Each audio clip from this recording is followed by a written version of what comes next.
plans. Plus, joining the club, we're told that talk Ukraine's accession to the EU could get underway in the coming weeks and months. Let's get you up to speed on these markets. It's the final trading day of the week. S&P futures not doing a whole lot. We are treading on water, though I will say that yesterday we had, a bit of a dip for Wall Street, but for the month as a whole, S&P is looking at its best month since 2023. So it has been quite the comeback story over the course of the last month. NASDAQ also, take a look there, up 0.4%. This being boosted by chip makers, one in particular, Intel, trading higher than 20% in extended trade. Very solid set of results coming through from Intel. We will discuss that on the show. European markets still dipping a little bit today, down about 0.2%. And remember, we had a data drop yesterday. Those PMI numbers really disappointing to the downside for European markets. So weighing there on European prospects as we think about the persistent pressure that's coming through on the energy side of things. So speaking about that, Brent is trading at 105.5, up 0.4% this morning, but still notably in triple-digit territory. USD getting a bit of a bit. We are up 7 basis points today in trading, given risk off and perhaps some cautiousness as we head into the weekend. And then 10-year yields not doing a whole lot here, but I will say that the trend for the US curve has been one of flattening in the last couple of weeks. Now, in terms of risk events to watch out for today, 7 a.m. in about an hour's time, we got UK retail sales figures. 9 a.m., you get the German IFO survey. It will be interesting to see what businesses and consumers have to say about the outlook and expectations, especially after those weaker than expected PMI numbers that came through yesterday.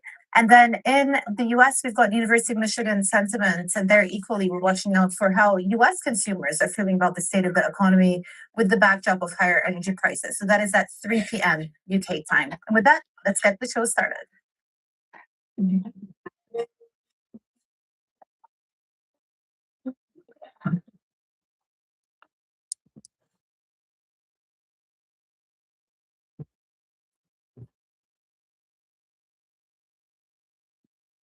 All right, well, we talked about some cautiousness for U.S. equities. So let's see how Asian markets are faring as well with Avril Hong in Singapore. Avril, walk us through some of the price action today. I see it's a bit of a mixed bag.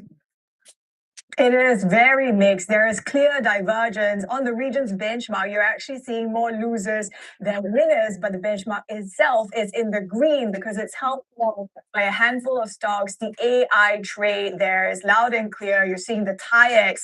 The outperformance is also there, and this is thanks in part to Taiwan easing some of the single stock investment caps. So that's propelling the chip stocks like MediaTek, TSMC even further. Now flip the board because I also wanted to talk through the market reaction to DeepSeek unveiling the preview versions of its latest V4 AI models. And this is the biggest upgrade in a long, long while. And essentially, as you'll recall, more than a year ago when DeepSeek was unveiling its models, it caused this rethink on Silicon Valley and a $1 trillion Wall Street wipeout. This time around, the market reaction seems to be confined more to China. If you're taking it at face value on what the NASDAQ futures are pointing at, you're seeing this divergence too in Chinese-related stocks, right? The hardware names for AI, such as the chip makers, Hua Hong, SMIC, those are doing really well today on the back of their unveiling by DeepSeek. But it's the rival AI model providers that are underperforming and dragging. Good Friday. No news. For you out of Japan as we and if you take a look at that, FOMC next week. First time in 5 months. So price pressures are building, and that's being shown by this key inflation gauge in Japan. But BOJ next week, consensus is for it to stand pat amid this Middle East uncertainty. And you're seeing that reflected in the weakness still on the Japanese yen, around 160 against the greenback still. Jumana? Avril, thank you so much. And we love a bonus eco chart always. Keep them coming. Avril Hong in Singapore. Well, oil prices rose for a fifth day as uncertainty over talks between the U.S. and Iran threatened to further delay flows from the Persian Gulf. President Trump's orders to shoot and kill mine-laying vessels and the blockade of Iranian ports have raised concerns that the peace talks have stalled. Trump brushed off concerns about the duration of the crisis. How long are you willing to wait until you get a response? Don't rush me, Jeff. Guys like you want to say, oh, so we were in Vietnam like for 18 years. We were in Iraq for many, many years.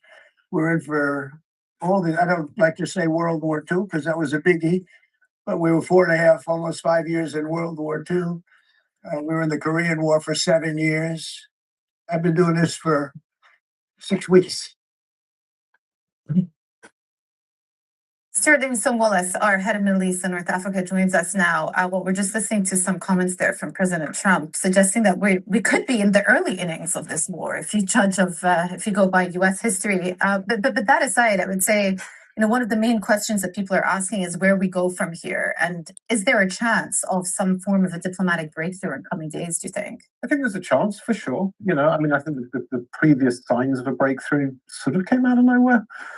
So there's a lot of this stuff is being back-channeled diplomatically, and we get to find out about it after the fact usually.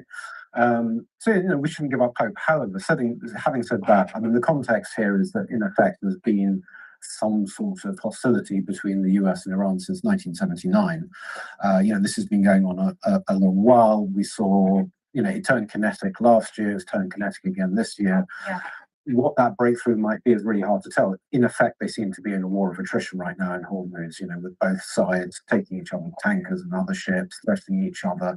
It's going to have to get to a point where the economic pain, I think, and the political pain for both sides is so high that they're going to be forced to the table. Yeah, if I had to summarize the state of the Strait of Hormuz right now, it is effectively shut and effectively still dangerous. That's what is keeping oil prices elevated here. Yeah, exactly right. And the prospect of how quickly that can be fixed.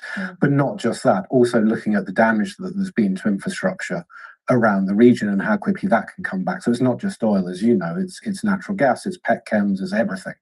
And that has this ripple effect across the planet because there is no country on Earth that is not very, very dependent on energy and all the thousands of products that come from oil and natural gas and so on and so forth. So it's having a ripple effect everywhere. Yeah.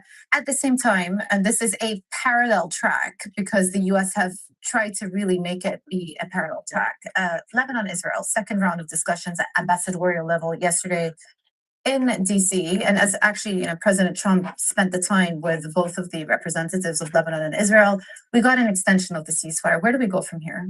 It's very hard to tell because you've still got this fundamental problem that it's clear that the government in Lebanon, and by government I mean government ex Hezbollah, really wants a settlement, but they don't necessarily have the power, that is both physical as well as other ways, in order to disarm Hezbollah and get that kind of disarm. So it's very hard to see a way forward. I know there's been discussions about what aid other countries could possibly bring to that problem, but it's a positive that they've extended the ceasefire, and we shouldn't lose sight of that. It was a difficult one to do, I suspect, but the solution isn't necessarily there just yet. Yeah, Stuart, thank you so much, Stuart Livingstone-Wallace. Let's turn to chips now. Intel shares soared as much as 20% in after-hours trading as the company delivered a blockbuster sales forecast that shattered Wall Street expectations. The upbeat outlook signals that the long-struggling chipmaker is benefiting from the monumental build-out of AI computing. I'm joined now by Bloomberg Intelligence senior analyst Matthew Bloxham. Remarkable extended hours price action for Intel. What is their comeback plan here? Yeah, good morning. I think there's a couple of things that are really helping here. The big thing is that as we enter the next phase of AI, that we're going from this era where all the investment was going into training the models, we're now moving into the actual kind of application of those models or inferencing. And as you move into that phase, a lot of Intel's kind of more old school products, CPU chips, and the main product is Xenon, coming back in favor because those kind of chips are much more well suited for that inferencing, or that kind of application of AI kind of use case. And so they're seeing really big demand for that. That's what's kind of really driving it. The second part of the strategy, which is a little bit slower to kind of evolve, but it's definitely showing signs of optimism, is their foundry business. So this is essentially where Intel basically be the kind of platform that other companies use to manufacture their own chips. And whilst right now their foundry business still largely relies on other parts of Intel for its custom, we are seeing signs that there's demand from other companies, and in particular Elon Musk said he's planning to use Intel as foundry capabilities in his own kind of chip manufacturing venture. So I think encouraging is around. Obviously, the CEO also did a huge amount to shore up Intel's balance sheet, and that also seems to be paying off. And they announced plans to buy back part of a factory that they bought, that they'd sold because the balance sheet was so weak. Yeah. Okay, a positive story for Intel, not the case for Microsoft and Meta. Both of those big tech giants have announced significant jobs. And let me ask you about SAP as well, a European software giant, reaping the benefits of the AI boom. What did we learn from their recent earnings call? Yeah, another old school company that's having a bit of a comeback. So yeah, I mean, SAPs have been under a lot of pressure. This is one of these software companies that people have feared will get displaced by new AI rivals. And actually, the results they announced, show some encouraging signs that their own pivot into AI and upgrading their own software suite for AI capabilities is starting to get some traction.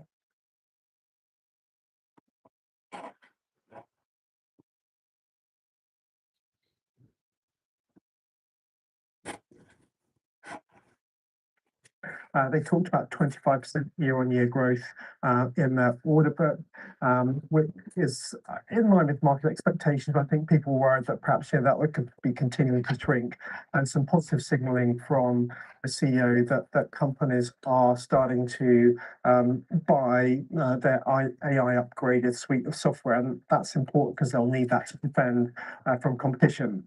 There are still some question marks, and in particular, it's about their pricing model. Historically, they've been charging people on the basis of subscription to a cloud service, a largely all-you-can-eat service. Now they're thinking with AI, they're going to shift to a consumption model. And I think there's a lot of question marks about how customers are going to adapt to that and whether that's going to be successful for them. Bloomberg Intelligence Senior Analyst Matthew Bloxham, thank you so much. And SAP CFO Dominic Assam will be on the opening trade at 7:30 a.m. London time today, so do not miss that. Well, still ahead from the center of the world's most important car market, we'll get the latest from the Beijing Auto Show. But first, EU leaders open the door for Ukraine to join the bloc. We're live in Cyprus next. This is Bloomberg.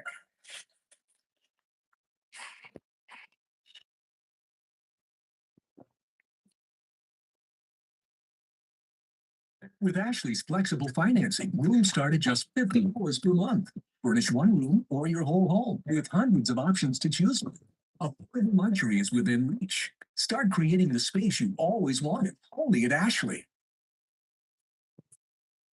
Wipe away the old and jump into something new from Capital Subaru of Greensboro. Spring cleaning season is here, and it's the perfect time to upgrade your drive with a new Subaru. Lease a new 2023 out.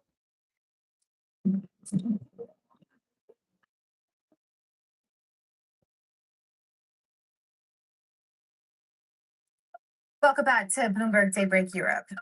Estonia's prime minister says there is no alternative to Ukraine's full membership of the European Union as the bloc's leaders gather to discuss closer ties with the war-battered nation.